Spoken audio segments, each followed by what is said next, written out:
Hello everybody and welcome back to Yalan app. In this video, I'm going to show you a step-by-step guide on exactly how to fix Instagram video call camera flipped. So if you're also having that exact same problem and you want to be able to fix this, well then this video is going to be perfect for you. Because actually I had a lot of problems with this myself. I didn't get it. It actually started quite recently, I think in this week.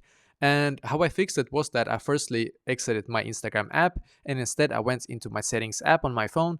I scrolled down in here and then I clicked on general, as you can see. So I clicked on general, and as you can see, you should now be taken to this page, which is perfect. In here, I scrolled down, I clicked on storage, and now we're just going to simply wait for all of the apps in here to completely load on our phone. So you're just going to keep waiting. It's just going to load here for us. Now scroll up, click on search for Instagram.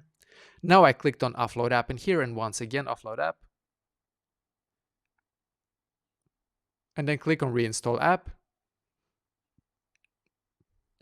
And now we're just going to simply wait for the Instagram app to completely update to its latest version. Because I don't know why, but for some reason when the Instagram app was done updating for me, I just went back and I tried once again, and now it actually works for me like perfectly again. So try this and hopefully now it's going to work for you as well.